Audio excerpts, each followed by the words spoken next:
Hello, everybody. Welcome back to the podcast, The Way of the Other Dragons.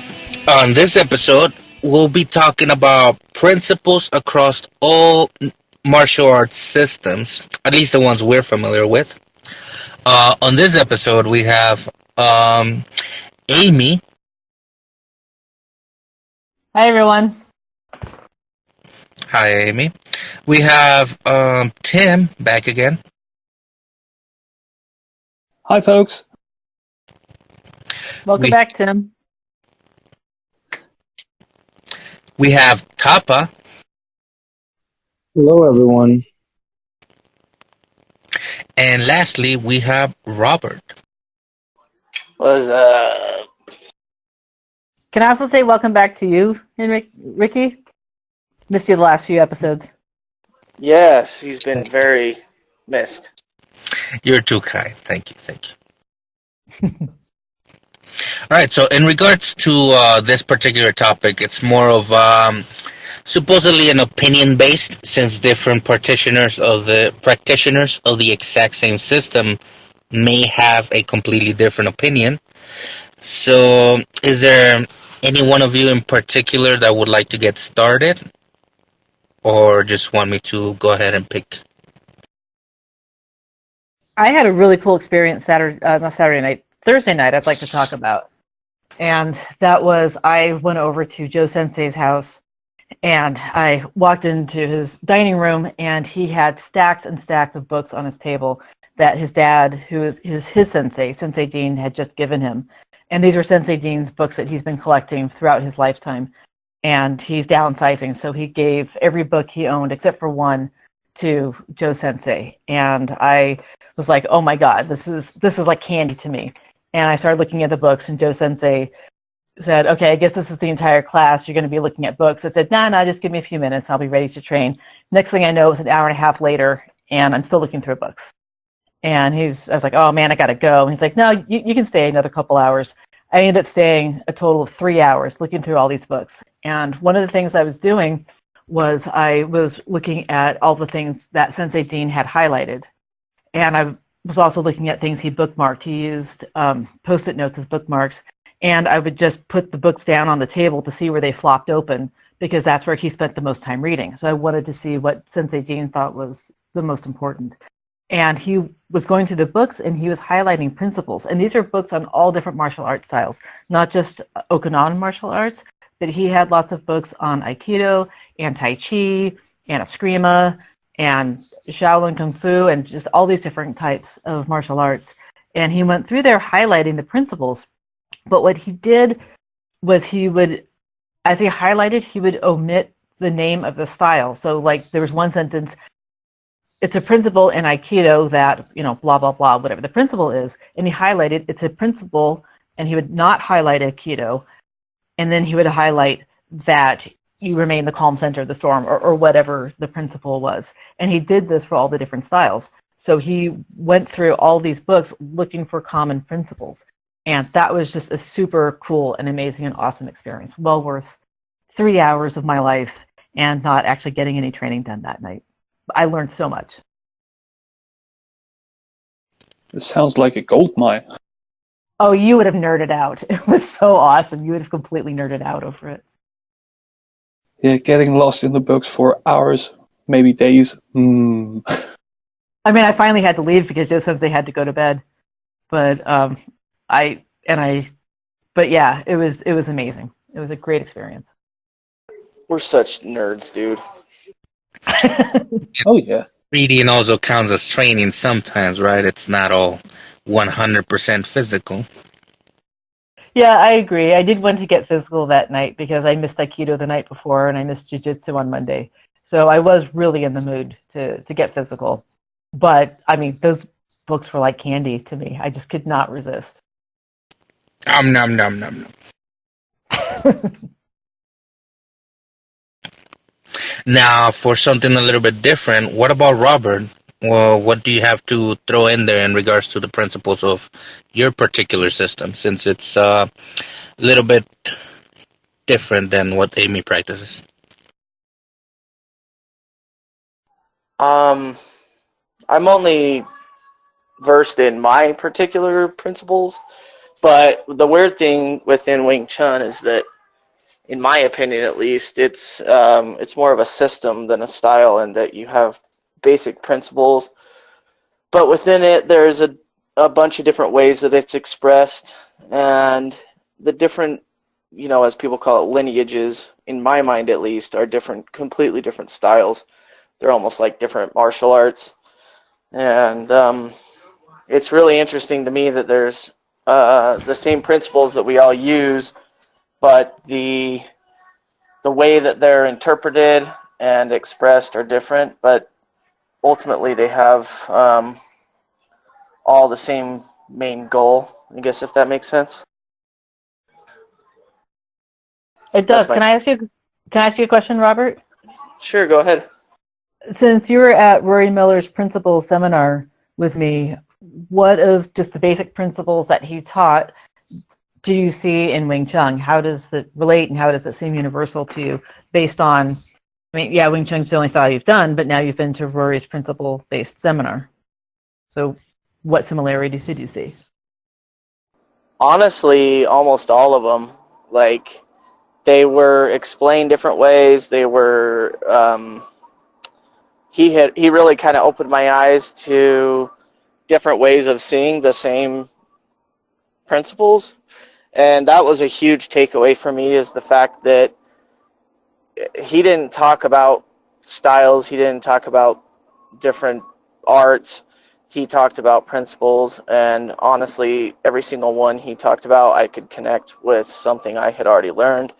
And that's was a huge takeaway for me. I think all the different martial arts really kind of connect back to these same principles and concepts, because they're core and critical in order to have it be a functional system, I guess.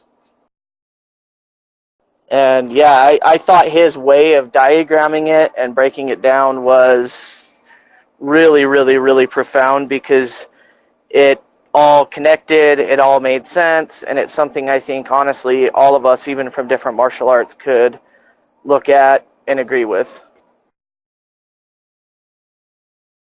And that's part of his teaching style, because he teaches people from so many different martial arts styles. And just going to the violence dynamics seminars that I did, that I've been to, we have so many people, so many different styles, from Taekwondo and Krav Maga to Jiu-Jitsu, and I think I'm the only Aikido person there, but there were a couple of other Okinawan Kempo people there, or Okinawan Karate she does. But still, there's just so many different styles. There's no way to teach technique that we can all use. It has to be principles-based. So we can all take that principle, go home to our own schools, and apply it there. Yeah, I've always been a firm believer in that a technique is just not really that important when it comes down to actual fighting, because it happens so fast and everything. And we train all these techniques and stuff like that, but realistically, when a fight actually happens, it happens so fast.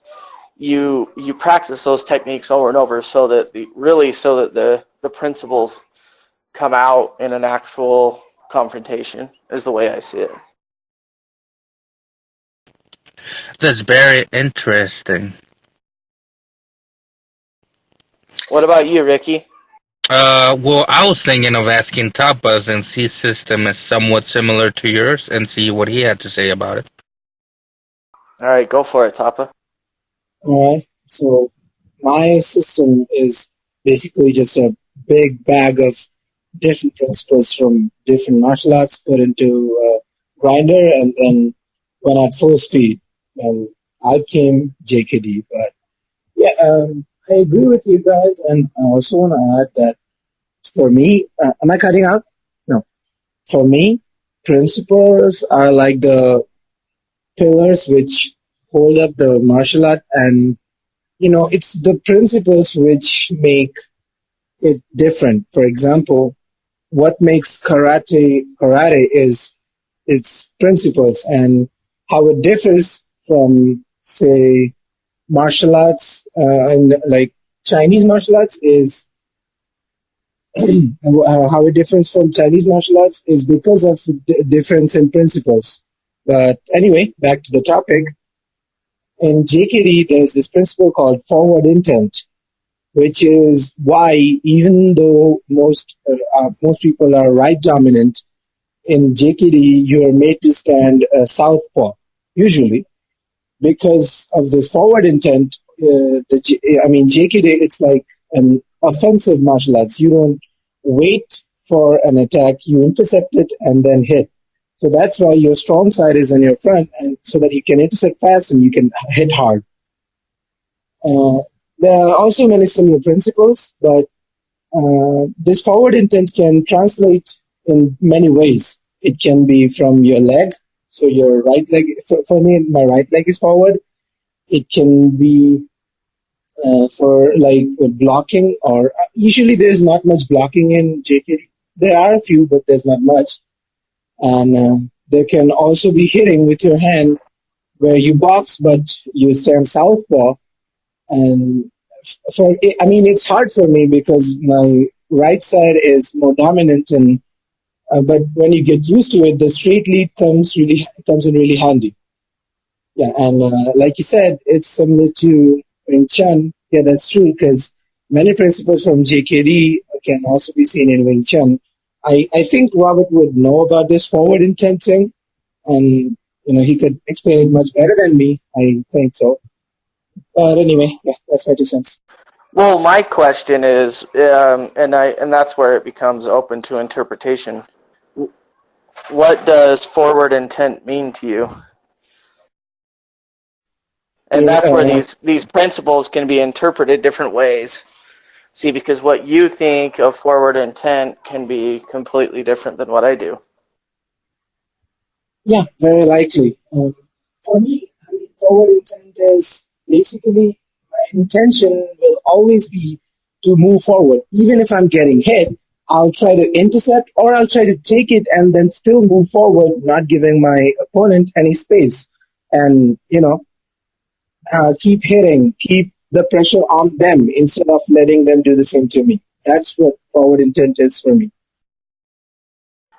Okay, yeah. See, for me, forward intent is more, it's similar, but if, let's say, I strike, something intercepts my strike from hitting them in the face or whatever, then I'm not going to stop, move back, and then try again. It's more of finding a way to move around the interception. And also, if we're in contact and let's say it's not even a strike, but we're grappling, whatever, if a limb moves out of the way or the path is clear, my hand just automatically moves forward, and it's not intuitive. That is not common. Most people, they punch, they get intercepted, their energy stops, and they don't continue forward. And it's not about, and also a thing that's commonly misunderstood in my opinion, is it's not that you're just pushing on a person. It's that we're in an exchange, we're grappling, our arms are making contact. It's not that I'm not forcing against you, but the second the path is clear, then I move forward. And it seems obvious, but it really is not intuitive. For whatever reason, it's really hard to train people forward intent. They don't constantly move forward. The path is clear and they just sit there. And where it really gives you an advantage is when the path is clear, your fist is just in their face, and that really throws people off if you can train that forward intent. And so to me, that's my current understanding of forward intent, and it has changed multiple times that's throughout my totally training. Right. I have seen like people who go, they don't follow through an attack with another attack. I mean, like you said, as soon as they're intercepted or stopped, even if there's an opening, they'll like reset.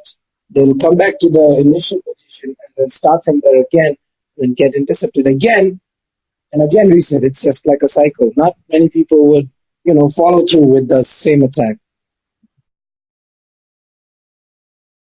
I mean a different attack.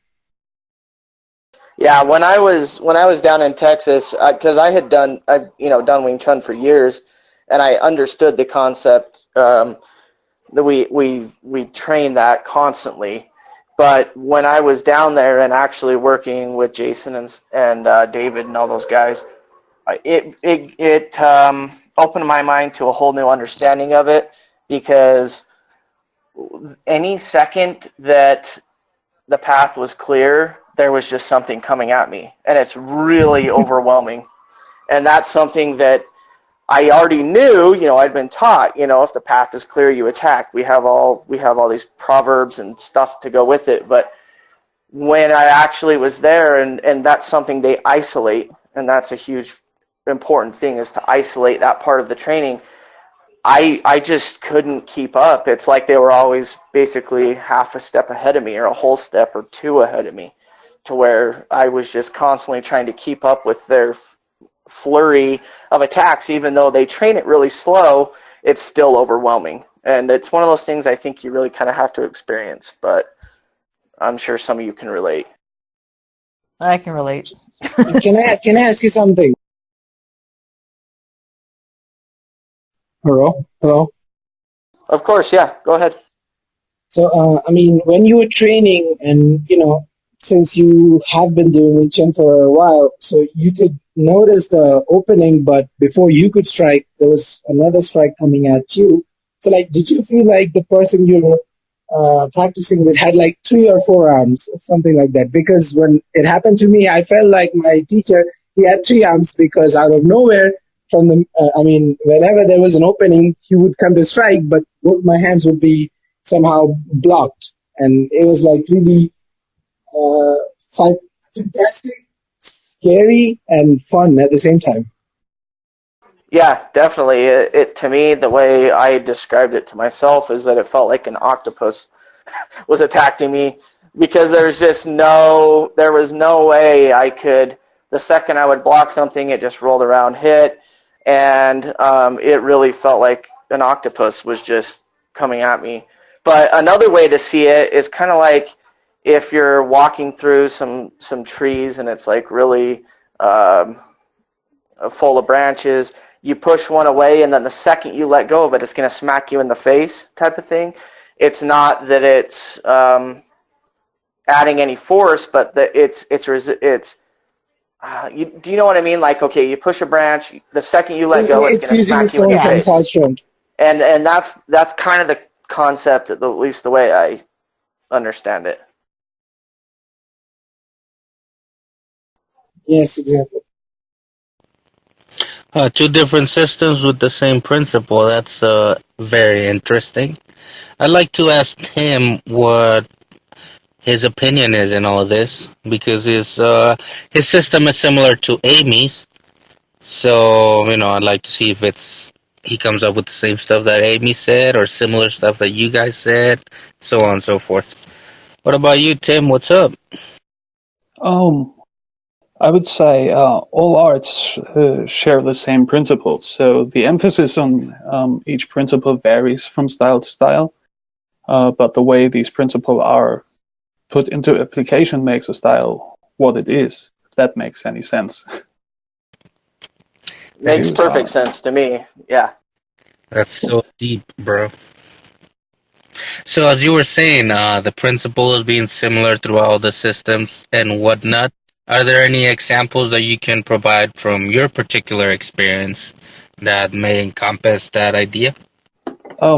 I have I have practiced different styles like karate, jiu-jitsu, kobudo, and I tend to find most of the principles in each art, but the emphasis on the principles is very different. So the weight, or the main weight in karate principles for me is that you favor a stand-up grappling approach with a lot of strikes, low leg techniques, some throwing applications, and a bit of groundwork. Compared to jiu-jitsu, less strikes, more locking and throwing approach, and also groundwork. So I see there the approach is different, but the principles are still there, only favored in different ways. Yeah, the way you put an principle into application. In karate, for example, you catch a hand with two of your own hands, feeding the arm with one hand into the other to create an opening, clear the limb out of the way. Now I lost where I was going with that.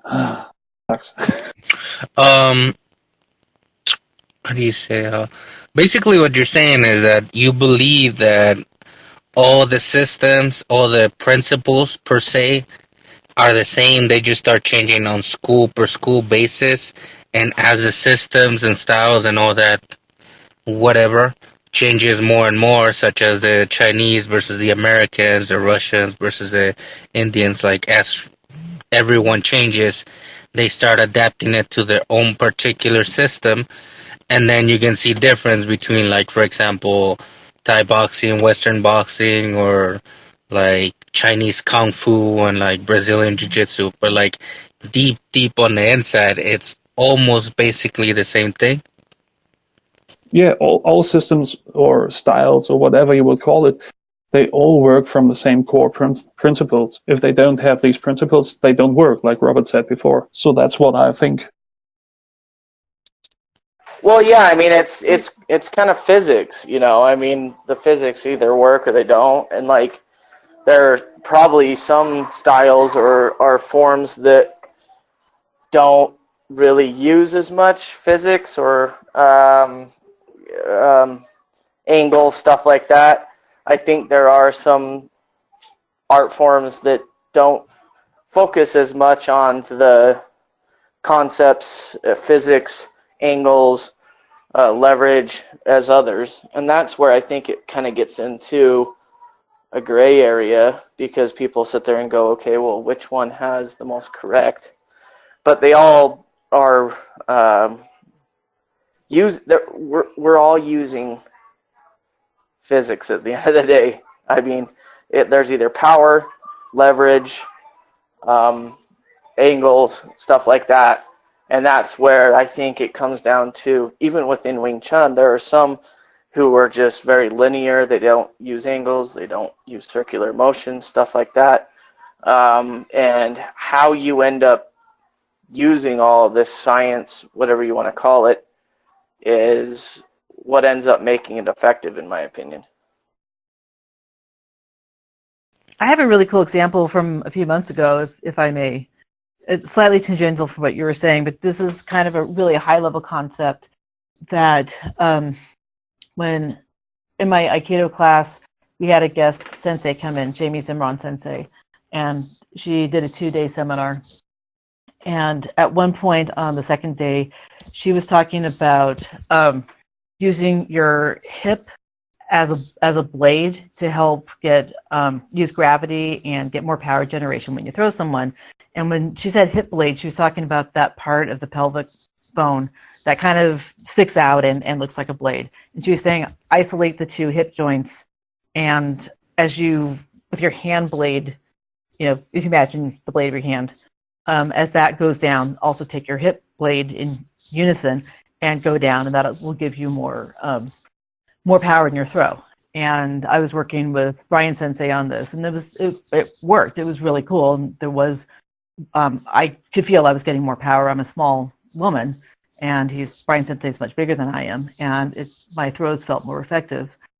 2 days later, I was with Eric Sensei in the Okinawan Kobudo class, and I was with my friend George, who does Aikido with me and the Okinawan Kobudo. He doesn't do Kempo, but he does the Kobudo, and he also does Tai Chi with me. And Eric Sensei was talking about isolating your hips, and the one that's doing the throw, point it down to get more power generation. And I said, hey, George, Jamie Sensei said the same thing the other night. And he was like, she did? And I said, yeah, she called it a hip blade, but she said basically the exact same thing Eric Sensei just said. And Eric Sensei laughed and he said, of course she did, because all high-ranking black belts had the exact same information. Eric Sensei is 8th Dan and Jamie Sensei is 6th Dan. And George was like blown away. He was like, that's amazing that this, same exact principle is in all these systems. That's incredible. And I said, dude, this happens to me all the time because I'm practicing all these different systems. And I can't tell you how many times that I'll have, like Z Sensei, one of my Aikido senseis will say something on a Wednesday night, and then the very next night, Thursday night, I'm with Joe Sensei, and he'll say the exact same thing. And 2 different systems. And it got to the point where it seems like, I asked them, are you guys like talking about me behind my back? Are you guys deciding, ahead of time what you're going to be telling me week to week? And of course, they've never even met. That's never happened before. But it was that profound, and it was that similar. The exact same corrections, exact same principles, 2 different styles given to me within days of each other.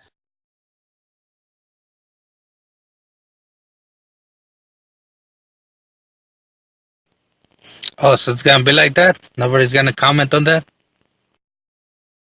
I'm just processing. Me too. I can feel what she's saying because I used to do a different system too. Like 4 years back, I was in Chinese martial arts. I used to do Kung Fu, Wushu, a little bit of Wing Chun, some Tai Chi, but mostly Wushu and Sanda. But I can understand that because, my previous sensei and, not sensei, my previous Shifu and my new instructor, they haven't met each other, but somehow they end up saying the exact same things. And it's like, it's really freaky because it feels like they know each other. And I felt the exact same thing. Did they talk to a previous teacher and then think about saying this to me?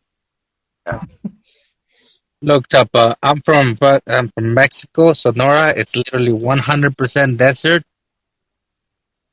And Yeah, desert doesn't matter, man. I live in a coastal area. When it's heat, it's humid. And humid, you go to sweat. That's what is AC didn't exist back then. We don't even know what cardboard boxes are.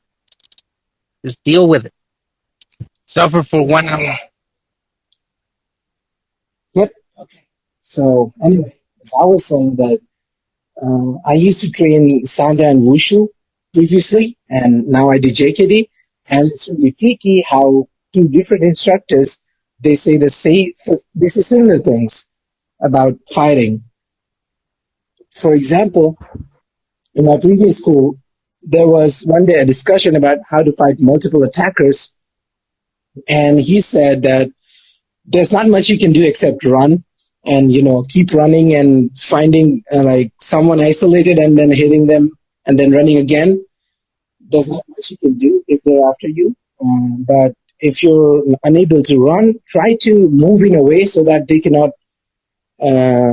encircle you completely and cut you off. Keep moving in a way that they keep falling in front of each other. So like you have to face only one person at a time. And in this new JKD class, there was a new student who asked the same thing, and my teacher said the same things. Something in the similar lines of this, like keep moving in a way that your attackers, they fall upon each other and like they're confused, and so that you have to fight only one person at a time. We do that in Aikido. See? We totally do that in Aikido. Amy and I haven't even met, much less our teachers. So even there, the same principles. So it's like all connected across. We are in the matrix. Yeah, so in Aikido, multiple attackers is basically a geometry problem. You need to move in such a way that you get them all lined up so they're tripping over each other. And when you throw one, you throw them into each other, and you can knock them down like dominoes. And I actually did that on my 3rd Q test. And it became almost dangerous because I threw my sensei into my other senseis a little harder. I was under pressure. I was doing randori, multiple attackers, for more than a minute at that time, and they were coming at me pretty hard. And it was getting a little bit hairy, but so I reacted and threw him pretty strong. But that's exactly what I was trying to do during the randori, and that's what we do, is line them up. So you're taking one at a time and try to throw them into each other. and try to knock them down like dominoes. Yeah, totally would do that. Great. I mean, I haven't actually ever been in a street fight where multiple attackers came at me. I mean, any street fight I've been in was like Amy says, monkey dance. So like it was always one-on-one challenging each other, and that's all. But I have faced multiple attackers, but in a controlled training space, and the highest number I've gone is 3.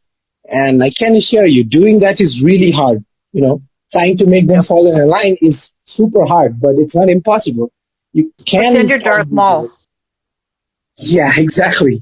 That's totally what I do. I pretend I'm Darth Maul. I'm trying to get them to trip all over each other, like he got Obi-Wan and Qui-Gon to trip all over each other. Yep. All right, I got a question. Nerds. Yeah, go ahead, please. Yeah, good. Are you there, Ricky? Yeah. Okay, I want to know your thoughts on what are core concepts, principles, your thoughts on this whole thing, because I feel like you're one of the only people we haven't heard from about this. What, mine? Me? Is that what you meant? Hell yes, you.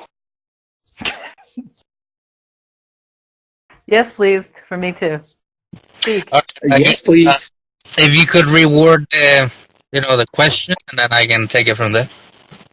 Well, it's just the same thing we've been talking about. What do you think about different arts having same core concepts, principles? What are principles to you? I have a lot of respect for your opinions, and I just want to hear you talk about it a little bit. Okay. I guess the first thing I can say is, kissing ass after the question isn't gonna get you extra points. And in regards to, I don't need points. all the systems feeling similar, the way I view it is, let's say, for example, everybody were to, let's say we go into World War III, post-apocalyptic, everything's destroyed. Something that's going to be forgotten really quick is the luxury stuff. And whether we want to admit it or not, training martial arts is fairly luxurious. Like, it's unnecessary. We have rifles and whatnot. So that's something that's going to be forgotten. However, the main principle, the main idea of fighting for stuff and becoming more and more proficient to it and engaging in warfare, whether it be hand-to-hand or like the usual actual like large military armies and whatnot, I think that's something that's natural and quote-unquote common sense, just not very easy to understand. So that's why we have teachers and books and we learn from history and whatnot. So in my opinion, like every single system in the world, whatever it is, there's nothing magical about it. There's nothing special about it. Only, like, if you can narrow down the principles and they make sense and they work on their own, then that's a good system. That's a legitimate training center. That's a good teacher. That's a good environment. Everything's good about it, irrelevant of what it is, whether it be boxing, BJJ, whatever. Like, I think that makes it good. Because in my point of view, is like you can train a system, whether it be from quote-unquote white belt to black belt, but on some of them, once you reach the black belt, you're considered a badass. On others, you're considered basically a beginner. So if you don't have the principles narrowed down of what fighting is, of what self-defense, what the idea of combat is, then it doesn't matter what rank you are, it doesn't matter what little tricks you learn, because, once it comes down to actually fighting and the adrenaline pumps in and you're in actual emergency, your principles go out the window because you never had them.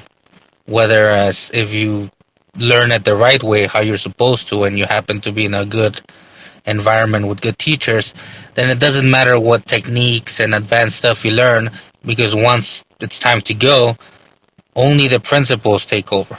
The principles will decide whether you throw a jab or a hook. The principles will decide whether or not you're too close to throw any white punches, so you should grapple. The principles will decide whether or not you can throw an elbow or attempt the submissions. Like the principles are, I guess people say we're more advanced now, especially because you see things like the UFC where the first ones were very rough and the new ones are more technical.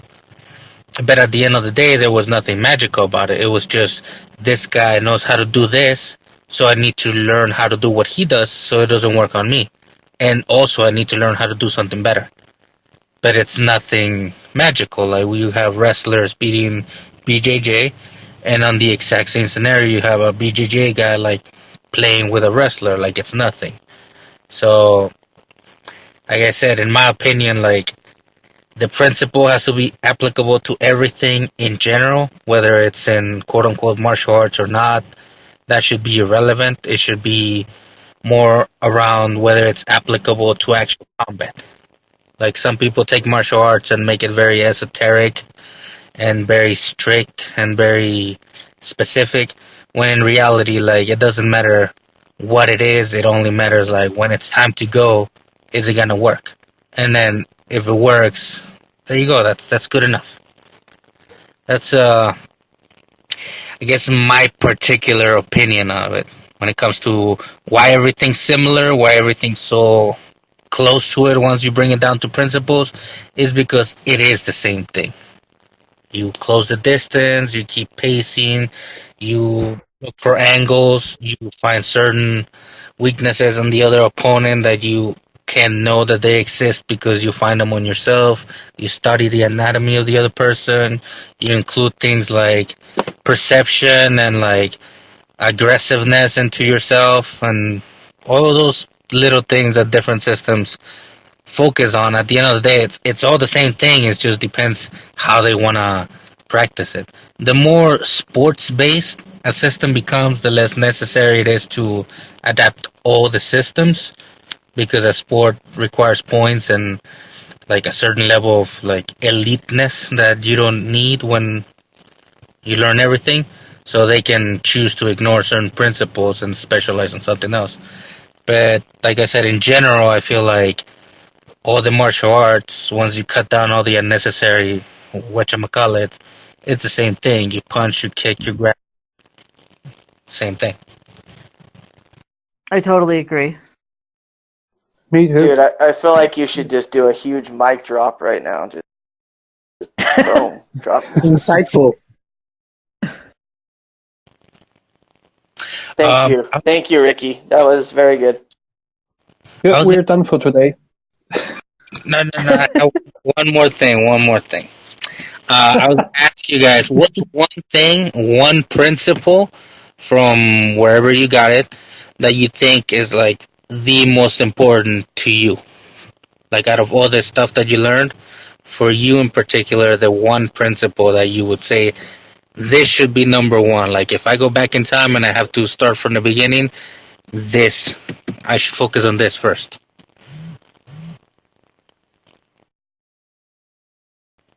I would say yeah, let's 2 start. on 1. 2 on 1 would my principle be that I would have my younger self to learn first, or to focus the most on. Because the idea of catching limbs and passing it from one hand to another, and that's basically the way I operate in sparring. So for me, it has become the most important thing for me in my way of fighting. What do you call it? 2 on 1. 2 on 1? Can you explain what you mean by that? I can try with an example, like you're getting a straight punch, like a jab or something, and you step out of center line and parry the incoming punch with one hand and getting to the limb with the other hand. And if you connect, at the time you connect with both hands on the limb, you have different opportunities, like applying a joint lock, or just one hand catches the limb and creates a space for the other limb to strike to the jawline, or Okay, so yeah, see, I would call that simultaneous attack and defense. So a punch comes in, you don't block and then punch. You one hand blocks, the other hand hits simultaneously. Is that what you're saying? So now that would be in karate terms, that would be DI. One hand blocking, one hand punching. My approach is not simultaneously. It's a flowing thing. Are you talking about feeding one hand into the other, like you were saying? Like you would trap a hand and feed it into the other so you can grapple? Yeah. That's what that's. I don't understand what you guys are saying. Let me see if I understand. Is it similar to quote unquote trapping, where the hand comes in, the punch comes in, instead of just blocking and striking, you control the hand and then decide on what to do afterwards, and then just keep flowing? Yes. That's it. So that seems like what what Robert said, right? Sorry. That was a big oof. Sorry. Okay. I'm just going to stay quiet. Sounds like what Robert said, but with more more options of what to do afterwards. No, but I still don't understand what you mean. So if a punch comes in, you have a choice to either block it and then return an attack, or you could a hook comes in. You could go block it and then punch him in the face, or you can simultaneously block and punch. What is different about? I think it's not a block, though. I think I can explain it so that Robert will understand. Robert, have you, in any sparring, have you started from cross-hand position? Like your one arm is crossed with your opponent's another arm, and you start from there. Yeah, almost day one. So, like, do you ever, like, use one hand to push down the hand, the other hand to trap it, and then hit? Almost every single time. Yes, so that's, I at least I think that's what they're talking about. Using both arms on the one hand to completely demobilize it. Is that the right word? And then hit. Yeah, but why would you use two hands on one when you can use one Well, hand? it's not using two hands at one at the same time. It's just using one hand after the other without giving them a chance to, reset their body so that they can get into position. Basically like trapping. Or to grapple. I mean, sometimes you might not want to punch the guy in the face. It doesn't look very good to the cops when they show up, and the guy who tried to mug you, his face is all bloody, and you might want to control him rather than destroy him. And you can grapple him to the ground. You can grapple him and then punch him. You have that option as well. But it's not just control the arm and punch the face. It's control the arm, and now you have choices. Okay, so kind of like an arm break, like what Rory did to me. You hold their wrist, you've got the other arm controlling their elbow, something like that. Is that what? Yeah, because if I remember correctly, he got you in an arm bar standing up and then took you down, right? Right. And so I'm on the ground. He has one hand on my wrist, the other arm's controlling my elbow. Is that what you're talking about, Tim? That would be one option from there, yeah. Yeah. Okay. All right. What about you, Robert? What would be one principle that you think, this is an important one, or one of my favorites? For me, economy of motion. So taking the shortest path from point A to point B. If my hand is over here, doesn't matter where it is, the shortest path to your face is a straight line. I'm not going to take a circle. It's a straight line. And that, to me, is a principle that is very valuable, because if you throw a hook and I just extend my fist straight to your face, I'm going to meet you first as long as I'm, trained and fast, because I'm taking the shortest path from point A to point B. That's one of my biggest things is economy of motion. It's a very common principle in Wing Chun is economy of motion, and I fully agree with it because 100% of the time the shortest path is a straight line, not a circle. There's a saying, others walk the bow, I walk the string. And that's something that really has stood out to me. Doesn't matter where my hand is, I'm just going straight to your face. I'm not going to do a circle if I want to try and beat you. The other principle that's really stood out to me throughout all my training is relaxation. Tension slows you down. To me, it's a very basic principle that you remain relaxed, and you will always be faster when you're relaxed. You'll always have more power when you're relaxed. And, even if you're relaxed up until the moment of tension at the end, there's different ways of applying that. But I would say economy of motion and relaxation are the two most important principles that I've ever learned in all my training. All right, now pick one. Relaxation. What about Taba? I would go for misdirection and level change.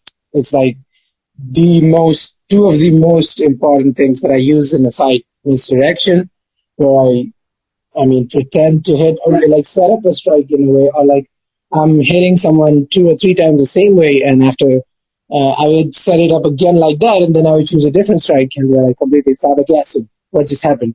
Another thing I like is a level change. So like I'm jabbing, and suddenly I go for a body shot without them realizing. These are like two of the most important things for me, and helps me fight. Okay. Not to interrupt or anything, but I would call that more of technique or execution of techniques than an actual concept or principle. It's a principle. It's not a technique. You cannot have a single technique for a level change. I can go from my hand to my legs, and I can use. I could hit with my leg high. I could hit with my leg low. It's still a level change.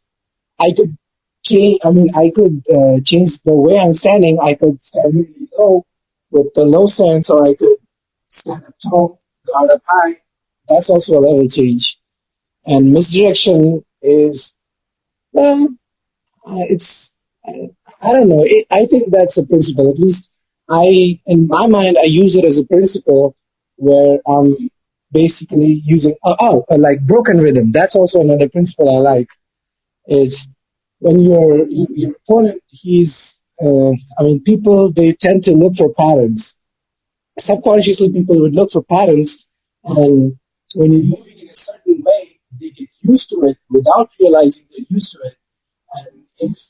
And if you can somehow do that, make them go at your own pace, then you have pretty much won, because as soon as you break the pattern, it's for them, it's finished. Oh, that's very interesting. What about you, Amy? What's one principle that you would?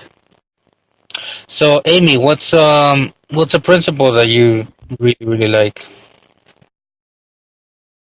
I was kind of taking the question as advice to my younger self, and I'm not sure this is a principle, but I think it kind of is. It's related to what Robert said about relaxation. And one thing I would tell my younger self would be, don't lose my softness. And the reason I'm saying that is because that's an issue for me now. Just being a small woman and now middle-aged, and things that were working for me in my 30s aren't working for me now. And in my Okinawan Kempo system, it's kind of hard soft, which is unusual for Okinawan karate. But one thing, I can sum this up in a story. That the first time I trained with Ed Sensei, and Ed Sensei is a friend of Joe Sensei and Eric Sensei, and they're all students of Sensei Dean, who's Joe Sensei's dad. And the first time that we trained together, it was mostly talking and doing kata. We didn't really get into it, that actual fighting. It was mostly just we were talking. And as we were leaving, he was talking about how women are naturally better at karate because women are naturally softer. And he tells his students to try to emulate women, babies, and drunks. You need softness. We think you need to be hard and masculine, but he said that's not actually true. You need to be soft. And he said to me, and he looked at me like smiling, and approvingly, you're a woman, you're going to be great at this. And Joe Sensei said, nah, not her. She's been trained by too many hardstyle men. They trained the softness right out of her. And Eric Sensei said something in agreement. I can't remember what exactly he said. And I was like, yeah, that's true. My fighting is way too hardstyle for my size. And when I was younger, I fought really hardstyle, and it really worked for me. And from a self-defense point of view, it really worked against bigger, stronger men because and I think this is why I'm still this way, because they would feel me, tense and flex and hit them hard, and that intimidated them. This, really small woman they thought that they were going to have their way with, and I'm, hitting them hard, and I'm not backing down, and I'm, flexing my muscles and being tense, and they felt that, and they were like, okay, I'm out of here. They're done. But against a trained fighter, that totally wouldn't work. Against a trained fighter, I really need to use my softness and my relaxation. But I've been, over the years, just had this, tense and hardness reinforced, that it's really hard for me to drop it, even though I know I need to drop it. And Joe Sensei was talking about, the last time we trained with Ed Sensei, they were talking about this again, about being softer, and how that really is the best way to fight. And I know this intellectually because even when I was doing hardstyle Kajukembo, I noticed that the more advanced techniques were softer, to the point where some of the super advanced techniques that I was starting to learn is just straight up Aikido. And I was looking even at my Sifus and their advanced, black belt techniques, and that was way softer than the stuff I was doing as a color belt. And so I kind of was understanding that softer is actually more advanced and really the way I should be going. Plus, when I was doing the hardstyle Kajukembo, that's when I started doing Tai Chi, and I started to see how the soft and the hard really affected each other, and how the soft improved the hard. So then a few years ago, when I made my comeback, I was doing the soft styles. So to take this back to what I was starting to say about training with Ed Sensei, he was going on again about softness and women being softer, and how that's better for karate, and it's actually better for fighting. And they were talking about me again, and Joe Sensei said, he understood that as a little boy, because Joe Sensei started training when he was 4 years old, and training seriously. He didn't just start training because he's Sensei Dean's son. He started training because he witnessed a real fight, and a knife came out, and it scared the crap out of him. And so he started training, understanding his mortality at age 4. And so as a little boy growing up in Okinawa and being around all these older black belts, he instinctively understood how, as a young child, being soft was actually better. And he would pick their brains. He'd this cute little boy, and he'd sit on their laps and ask them all these really high-level questions, and they were delighted to tell him all these really advanced techniques to this cute little boy. And he knew that as he grew older and grew into a big, strong man, having a big, strong body and being able to apply these soft techniques would give him a huge edge over everybody else. And that is one thing that makes him such a formidable fighter, is that he totally understands that. He understands these high-level, advanced soft style techniques, but he has a big, huge, strong man's body. Eric Sensei started training a little bit later in life. He started training at age 17, but he still totally understood that. So that's one thing that makes these two guys just really formidable fighters. So Joe Sensei was talking about this, and how he was learning as a little boy all these really advanced soft style techniques, and then when he grew into a big man, he actually can't do them as well as he could when he was younger. And he pointed to me and said, but I can teach her, and she can do it. She has the right kind of body to be able to do this. And then Ed Sensei turned to me again and said, don't try to imitate a man. Be a woman. Be feminine. Use that to your advantage. So listening to you guys talk is like, is that really a universal principle? But I think it is, because part of that is relaxation, being soft, what Robert was saying, and then going back to all of my other styles. The more advanced techniques are the softer. And even when I was going out to lunch with Ava Sensei yesterday, and she does Shotokan, and we were talking about this a little bit, and she agreed with me because she's pretty hard style. She agreed with me that, yeah, in almost every system, the more advanced you get, the softer you get. I have two things to say. One, so what I'm getting from this is that the best fighter, ideal combatant in the world is a drunk baby girl. Yes, absolutely. Hands And down. two, I'm gonna agree 100% with you with the whole idea of like quote unquote a feminine style is the one that's better, because if you see advanced fighters like UFC and boxers and all those, the main complaint from the coach before they actually become champions is, hey, you're too stiff. When they're at that high level, but not quite the greatest, when they're in between there, the last complaint is always, you're too stiff, because they're great at everything else, but they're too stiff, so they can't get that little edge that's going to make them the greatest. So it's always the last complaint that the coaches always try to work out, because it's the hardest thing to work out. And also, if you see all like high-level martial arts, it looks like a dance, it looks amazing, and it's all full of finesse. And it's hard to have finesse if all you have is muscle and strength and only power without the small, delicate parts of movement, because, well, it's martial arts and it requires movement. And it's similar to dancing, and dancing is quote-unquote feminine, so there must be a correlation. And at my age and my size, that's exactly what I need to fight bigger, stronger men. Going muscle to muscle, I'm small and weak. I'm going to lose. But all these little finessey things that Joe Sensei and Eric Sensei are teaching me, that's how a smaller, older person now, can take down a much larger man. But even though I know this intellectually, and they're doing a really good job teaching me, I still have 20, 30 years of hard style working for me to overcome. Now, I had a question for everybody here. It's a little bit spicy, but hope we can handle it. In your opinion, what's the best style? If you had to pick only one training system, what would you say is the best?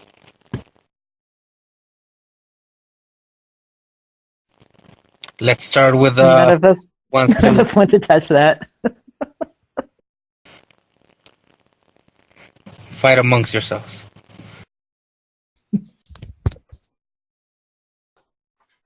I would say the best. Sorry, go ahead, whoever. I don't know, man. I'd just choose JKD all over again. Why is that? I mean, you guys know that I've been doing martial arts for a long time, but until I took JKD, I didn't know that I could fight so well. I mean, after I took JKD and I learned there for like 6 and 7 months, everything eventually improved. And what I didn't do in 13 years of martial arts, I did in like 7 months. So I'd definitely take JKD all over again. Yeah, obviously, having a previous martial arts background did help me improve faster than most, but I mean, I just love JKD. I don't know why, I just love JKD. That's it. And is it because of the techniques or because of the principles? What is it? I'd say principles mostly. I mean, techniques, you can always find duplicates of that somewhere else. And basically, JKD itself is a duplicate. JKD barely has any original techniques. Most of it is from different martial arts. Footwork from fencing, striking from boxing, and kicks from Savate and all that. And striking from Wing Chun also. Principles from Wing Chun. Even JKD principles are also borrowed from different martial arts. So, yeah, definitely not techniques. It's just the the whole idea of interception. That's what's exciting to me. What about you, Robert? Ask the question again. If you had to pick one style, what do you think is the best style for you or for everybody? The best style for me is what I've trained, Wing Chun, but best is a very subjective word. But I would say the best is any training that really focuses on. To me, it's economy of motion, relaxation. No matter what style you do, you have to be relaxed. You have to be using physics, using leverage, these things that all the different martial arts use. And there is no best style or anything. What's best is what you train under pressure, and what works for you. But I know that sounds cliche, but honestly, I think using the least amount of force with the most amount of gain, and using principles like relaxation, and I think relaxation applies to every art, and if it doesn't, then it's not a good art in my mind. I'm sorry. I think boxing uses it, BJJ uses it, all of them use it, and that's what you really got to focus on, is the concepts and principles that really add to your. At the end of the day, a fight, an altercation, is all about who does the most amount of damage in the shortest amount of time. And if it gets critical, it's about angles, speed, and power. And that's what you really got to focus on. It doesn't matter what it is, what art it is, but that has to be your focus, in my opinion.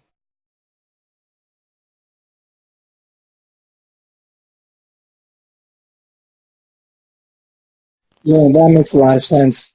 I mean, I kind of understand what you're saying spiritually. Oh yes, my yangs align with your yangs. What about you, Tim? Would you choose something completely different or about the same path?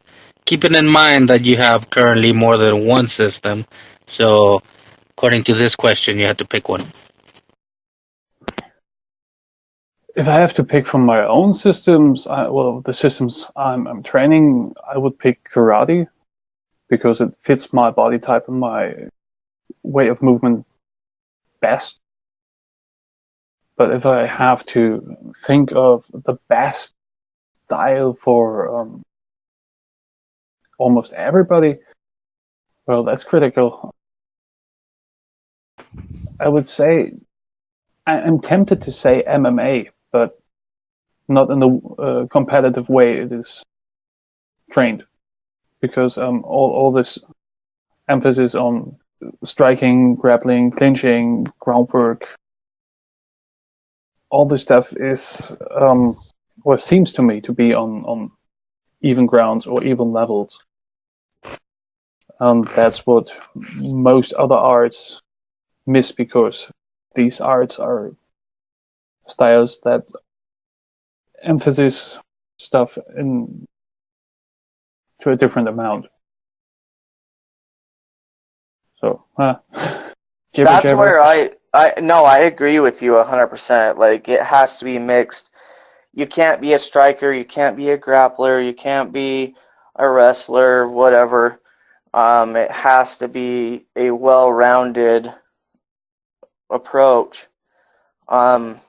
Where I feel like with Wing Chun it's really misunderstood is that Wing Chun is like it only works in a bathroom or an elevator or whatever.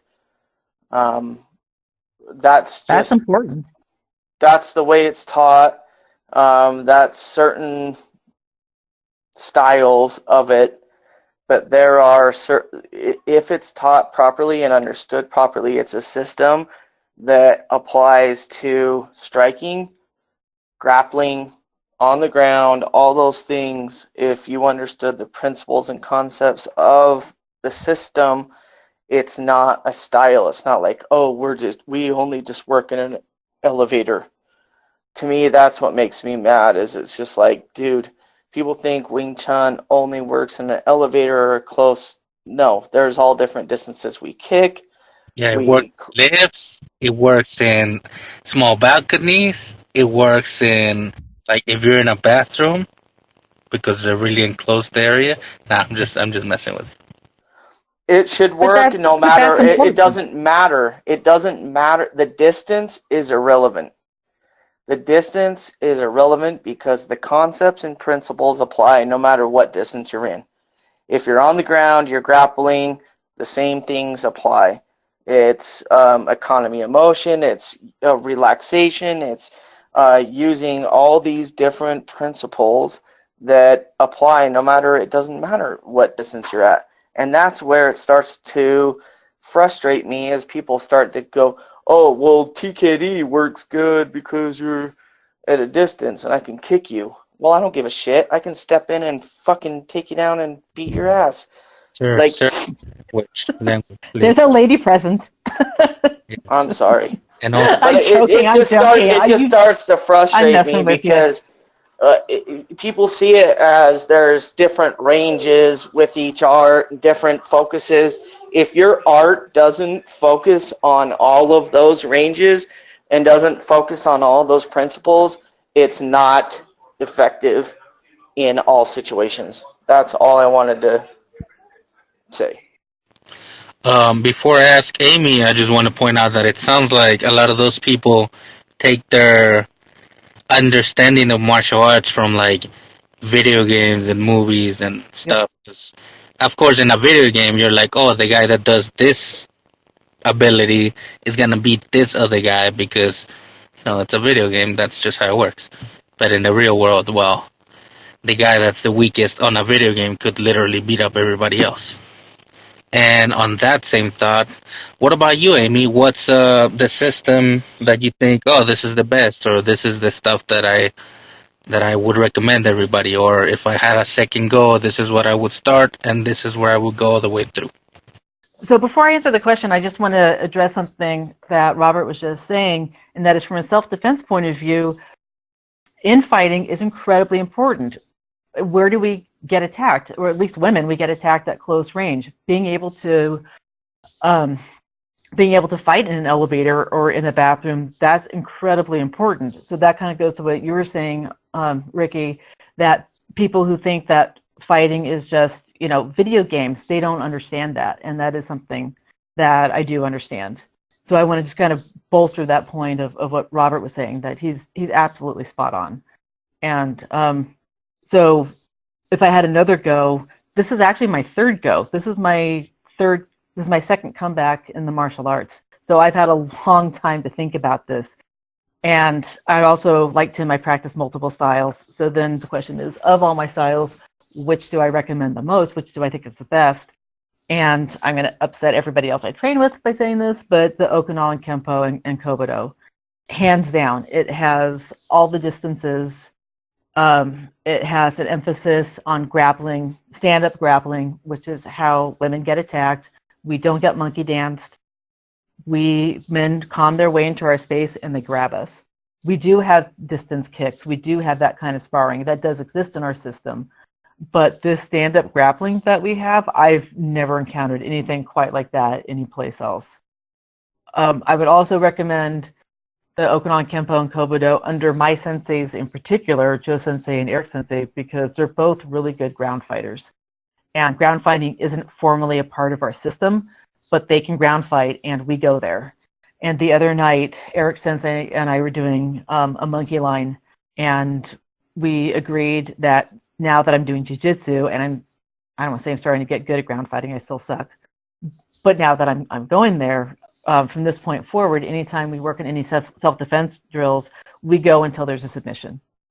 We're not just going to go to the ground and say, okay, we're going to stop there. We're going to a submission. So now this is going to start getting really real for us, that one of us attacks the other one, and we just fight until it's over, until it's actually over. And I'm adding the Kobudo to that, and you might be asking, why do I think weapons training is so important? I'm never going to get attacked with my sais or my tonfas in my hand or my nunchaku, any of my weapons, unless somebody's stupid enough to attack me while I'm practicing kata, which I do out in public. And that's so debatable. Do you think somebody would attack me? People are When I have them stupid. in my hands? Yeah, people are stupid. It could happen. Or I keep my weapons in the back of my car a lot of the times. It could be somebody approaches me in the parking lot at night and starts to attack me, and I happen to have one of my weapons available, and it's there, and I'm going to use it. But Eric Sensei's philosophy with weapons is, since we don't normally fight with weapons in the modern world, if your weapons training doesn't enhance your empty hand fighting, it doesn't have a place in the modern world. There's no place for it in the modern world. So he approaches the Kobudo as this is going to apply directly to our empty hand fighting. So the bow is a compass for my hips. I have a tendency to over-rotate my hips, and the bow corrects that for me because I can see where the bow is pointing. That's exactly where my hips are pointing. The tonfa and the sais are teaching me a grip that is very useful in grappling, whether it's ground fighting or stand-up grappling. It also is giving me forearm conditioning and forearm touch sensitivity as I try to get the weapons in the right position. And the Teko is basically, I call it Tai Chi with brass knuckles. And it's also teaching me to punch really well. Nunchaku is teaching body unity. Eric Sensei calls it Tai Chi with weapons, because as you flail the nunchaku, if there's any wobble in it whatsoever, then your body isn't completely unified. So I can use these weapons to teach myself, even when my senseis aren't in front of me to give corrections, the weapons themselves are showing me exactly what I need to improve. And that is just crucially important. So even if I don't use my weapons in a fight ever, the fact that I can use them to teach myself and make my own corrections without my sensei there in front of me to tell me what to do, I can tell myself what to do because I can see it. That is just crucially important to improving my fighting really fast. Oh, that's very cool. I had I guess a small idea that even though most weapons training, the traditional ones, don't apply to real world stuff because we don't walk around with bad machetes and stuff anymore. I guess it would also help in the sense that maybe you're attacked by somebody having a weapon, and you'd be more familiar with how more comfortable being around the weapon, as to some people just being around a weapon makes them nervous and uncomfortable. In self-defense situation, being nervous and uncomfortable is no bueno. Dude, you don't carry you don't carry a machete around? Depends who's listening, who's asking. What? Dude, get on board. Yeah, I also don't have like my full body tattooed and eat tacos 24/7. I know it's weird. Say what? Yeah, sometimes I look in the mirror and I'm like, I don't even know you, man. I don't even know you, Ese. Ricky. I think Tim had a question. Did you, Tim? Before Yeah, Tim starts, I have a question, like really short one. Yeah, And sure. that's really Shoot. you said if the nunchaku is wobbling, I thought the nunchaku was supposed to wobble. Where did I go wrong? Eric Sensei says it's supposed to be straight. that as you flail it in front of you, or whatever direction you're flailing it, that it should look like a bow. The two ends of it should flail as one in unison. And if there's any wobble in it whatsoever, then you don't have perfect body unity, and you need to fix that. Is that because the nunchucks isn't a small flail, but actually just a small stick that you can fold and carry around and then take out, and when you attack, it's basically a stick instead of a wooden flail? No, he actually uses it to grapple. He says it's actually his weapon of choice for home self-defense because it's small, and he can use it really well to grapple and hold somebody until the police get there. And he can do it probably without beating the attacker too badly. So that way when the police get there, they're not going to be charging him, even though it's his house and castle doctrine and stuff like that. He's obviously been in a situation where he's defended himself, and the guy who tried to mug him, his face looked pretty bad, and it made Eric Sensei's paperwork a little more difficult to prove that it was self-defense. And how is a nunchuck going to help that? I don't know. He grapples with it. He doesn't really. I mean, he can hit with it, obviously, but he grapples with it. It's two sticks with a cord in the middle. You can bind somebody up with that cord. You can trap their hand and hold it with that cord and lock them up. And he does that really well. Before you know what's happened, he's got your wrist under control and he's got you in a chicken wing or something and on the ground. So it's And basically he can restraining the hold- person he can- without hurting them. What was that? It's basically restraining the person without hurting Yeah. them too much. Yeah, and he can hold somebody like that with And one also- hand while he's calling the police Get on to his her. phone with the other hand. And when they get there, he hasn't hurt them too badly. And proving self-defense is probably not going to be too big a problem. I mean, yeah, why would I otherwise bring a person over to my home, keep them restrained, and call the police? Self-defense. Well, if somebody breaks into the home. I know, it was... never mind, you know what? Never mind. I think what he said is, otherwise, the other scenario other than self-defense is that he went outside, assaulted someone, dragged them to his Oh. home, and held them down. Oh, You know, something that... yeah, officer, he broke into When your my sarcasm house, level and is that's too how high. he did that. Sorry about that. You also broke up for me a little bit, so I didn't catch all of what you said. I certainly didn't catch your tone of voice. That's cool. Let's get back to Tim. He had a question, and I interrupted him. Okay,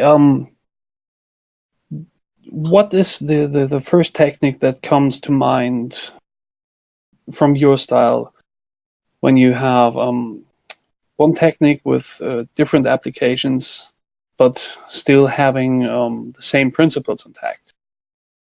My example would be the Oizuki from karate, the forward stepping punch.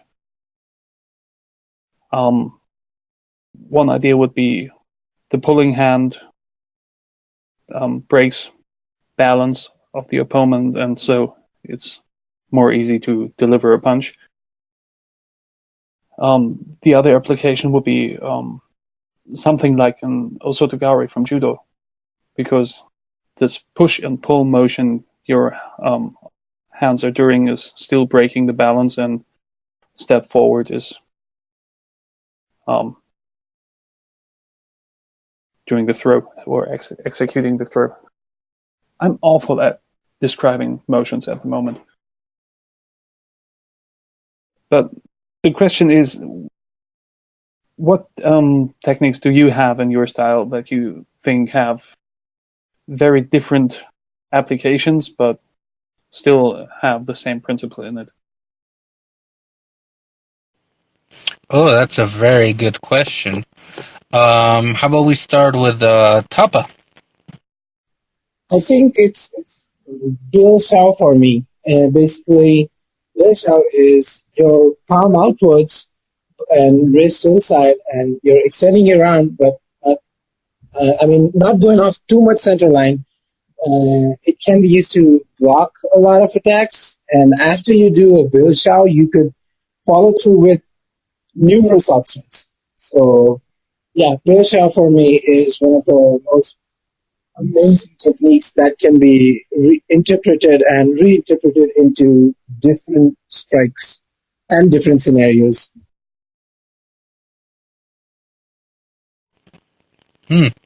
Um. So wait, are you talking about like a finger strike? Like Yeah, the Biu similar. Shao? Yeah, you guys call it the Biu Shao and some call it the Bail Shao. It's the same thing, yeah. I was just going to say that so Robert will definitely understand. What he's saying is it's a strike that it's like if your arms were relaxed, your hand goes forward and just basically pokes him in the eyes, but it doesn't have to be an eye gouge necessarily. But like imagine Exactly. you're standing there, someone punches at you, you just put your arm out. It can be a simultaneous block and attack to their face at the same time. Is that what you're saying, Tapa? Yep. And not only that, I mean, you could follow through with quite a lot of things. You can go one Bill Shao, then go under another Bill Shao with the other hand, and you basically have thrown them off their center line, and you're on your center line. And you can, break the arm from there, control it, grapple, a lot of things. Yeah. So it's just getting your hand up there in their face, basically, is what it is. Is it like five fingers to the face type of thing? Have you seen what a finger jab is? It's just a finger jab, but on the inside, not on the outside. Okay, gotcha.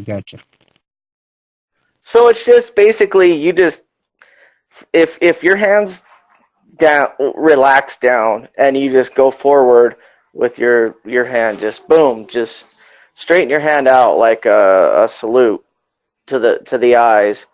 It's that's a what he calls a Bill Shao, Bu Shao, whatever.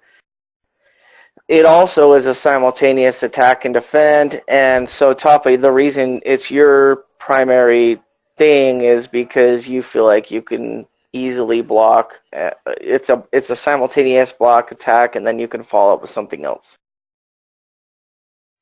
Yeah, simultaneous block attack, trapping. I mean, like I said, you can follow through with it, but that's not necessary. You could block, trap the hand down, and then go for a counter strike towards the throat. That's also effective. So it's like I could play with this thing in my mind. I think of different situations and scenarios where I could apply this and how I could apply this differently.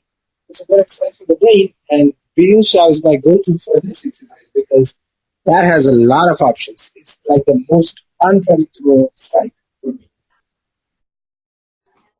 Yeah, for me, the putting your hands up in like the I don't want a problem type situation where you got one hand in front, one hand back, like, hey, I don't want any problems, is basically a basic Wing Chun, Man Sao, Wu Sao. And from there, what we train is a straight punch where the elbow's down, the arm just goes straight forward with the fist vertical, not horizontal. And that's my preferred punch, to answer your question. That's very nice. What about you, Amy? What's your, as Tim asked? Can you ask the question one more time? I've been trying to formulate the answer, and I want to make sure I have it kind of right. Sure. Go ahead, Tim. I asked if you can think of a technique that has very different applications, but still the principles intact. Like the Oizuki example I made. Yeah, for me, and this is something that I'm working on, I'm not very good at yet, which is probably why it came to mind, is using kicks not as kicks, but as throws. And I don't know if you have that, Tim. I mean, because our style is infighting, and we have all these kicks, and if I'm clinched up with a guy and I throw a front snap kick or even a side kick, I mean, I'm too close to do any damage, really, but we have those in our kata, and we use them as throws.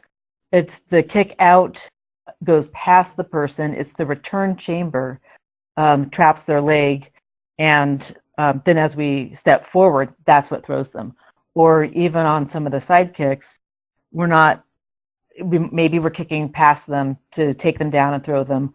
Or in Pinyon, forgetting which one it is, Godon, that side kick, that's used to stomp the knee and take them down. And we actually don't do a return chamber on that. We stay on their leg and keep them down.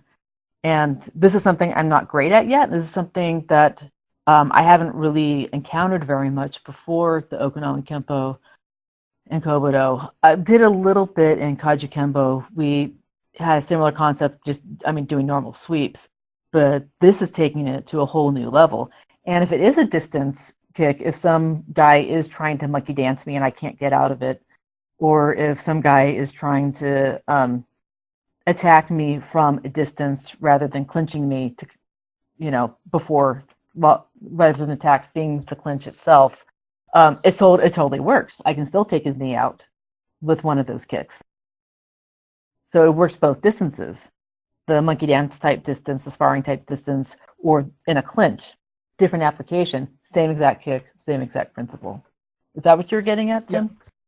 Yeah, exactly. Awesome. And do you do that, since we have the same kata but different systems, do you also have those applications when you bunkai them?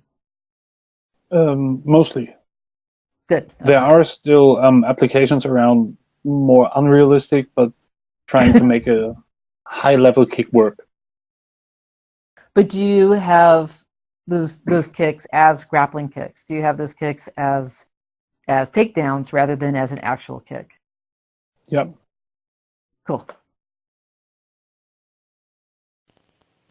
Awesome. It's not very common in Germany.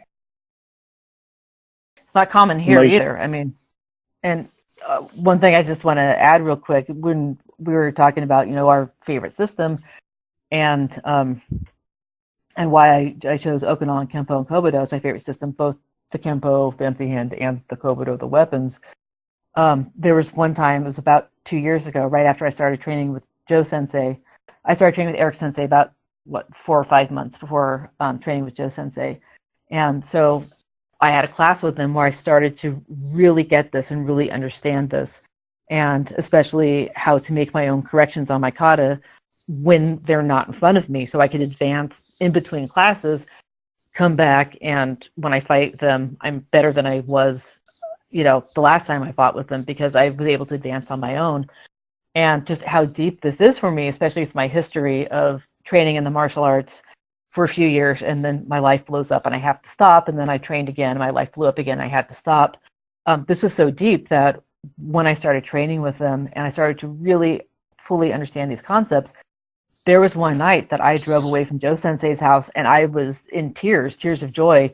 Where has the system been all my life? Where have these two guys been all my life? It's that profound.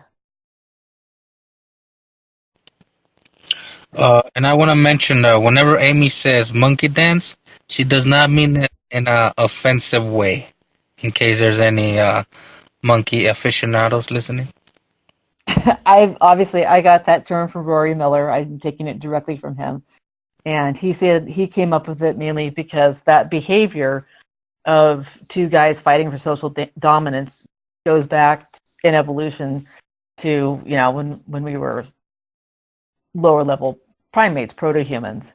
And he said, one of my favorite quotes, he said that men who monkey dance think that they're making themselves attractive to women. They're not. They're making themselves attractive to female chimpanzees. Women like intelligence. And every woman in the room, when he said this, was like, yeah, that's so true. Monkey dancing is stupid. You guys shouldn't even do that. You're not impressing us. You might be impressing each other, but that behavior and that psychology, that goes back to proto-human behavior. Women like intelligence. We don't care who the better fighter is on any particular night. especially when you're drunk or this totally artificial situations. That doesn't matter to us at all. We want who's going to be the best partner. So you're not referring to human beings fighting silverbacks. I also want to point out that when Amy said that monkey dancing men only impress other men, she did not mean it in an offensive way, because men are trying to impress other men, and we have nothing against that. Yeah, and I would also argue that we are still lower level primates, the majority of people. I mean, I don't know if you know the UFC, but whenever Khabib destroys somebody, I get like, oh my god. I just see a bunch of monkeys walking around when I see humans, so I guess maybe that's just me, but... Well, we are still primates. But that's debatable according to certain people. We're special. Well, we're special primates. Wait a second. You guys actually believe we're real? I mean, you guys didn't know it was all a simulation? What the hell? Dude, we're in the Matrix. I mean, that's really not up to debate. Obviously. There was no evolution. There was only robots, and then they created us, and then they made us slaves in the Matrix. That's all. Okay, I just... batteries. I know this is a really huge side tangent, but you guys gotta watch the Joe Rogan, Elon Musk conversation. Just side topic, go watch it. You'll like it. Okay, I'll look it up. Also, a side topic similar to Robert's. I know some children watch people and like to look up to them for no reason other than they have nobody else to look up to. But keep into consideration that Joe Rogan has almost zero experience in actual combat other than movies and little bit of training that he does on his own without any actual practice of it. While too high. Valid.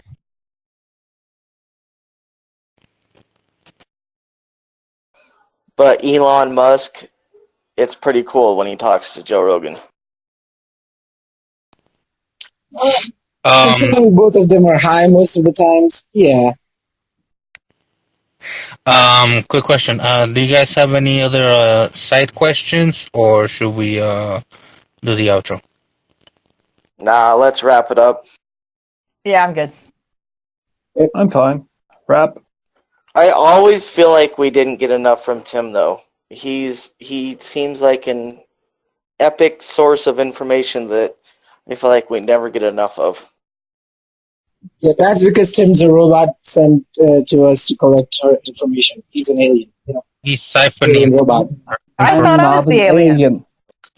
I thought I was the Well, alien. he's the alien You're robot. an alien, too. It's okay. I mean, technically, we're all aliens, Stardust, and all that. That's so poetic. And Good trip. by the I'm definition of Stardust. alien, you guys are aliens to me, and I'm alien to you. So We're all aliens. Well, once we finish building the border, it's gonna be a lot more obvious who's alien and who's not. Oh my God. Oh, damn, you just took it there. Once the Space Force is officialized and we got like flying Oh my tech, God. then it's gonna be way more obvious who's the alien. Now you're taking it to Space Force? Holy shit. Like it's a mockery right now, but you won't be saying that once we got giant robots and space colonies, and I can watch 200-inch plasma TV that I bought for $2. I see you have this planned out. Ricky Looking is forward to it. definitely the alien in the group. Large TV, that's it. No end poverty, no world peace, just large TVs for everybody. That's good enough. I want one like on my wall, the size of the entire wall, so I can just lay in my bed like on one of those little wedge things and just watch all the stuff. what was Plato's allegory? What was that called? The people watching the flickering light on the wall. You know what I'm talking about? No, actually. No. Okay. I mean, what are you asking? Oh, the allegory of the cave. Plato's allegory of the cave. Oh, yeah. Yeah. Yeah, where the people I still don't know what you're talking about. They're watching the flickering of the lights on the wall rather than looking at what's actually going on outside. And so there's a lot of comparison of that to people watching TV. The allegory of the cave and people watching TV. That was a terrible move for you, because now I'm gonna be bringing that up with every single person I see online talking shit about what they do, and I'm gonna pretend like I'm all philosophical and shit. Do it. Dude. Impress them. Oh my God, he's quoting Plato. He's so intellectual. I better not mess with him. So deep, even though it's like literally one half a quote that he heard from somebody online. Well, thanks everybody for joining us on this podcast. Thanks to Amy. Yeah, thank you. We're gonna thank Tim for his awesome question at the end. Thank you all too for listening. Thank you, Topo, for joining us. Hey guys, it's cool. I love doing this. And thank Robert for all the information he gave us. Thank you. Okay, can we start eating now? I don't know that I gave information, but you guys were awesome. Thank you. So, I guess we'll catch everybody some Yeah, you guys are getting. Thanks. photo. Thanks, Ricky, for hosting it. Yes, thank you for hosting it. Thanks Yeah, all for you're being with us. awesome.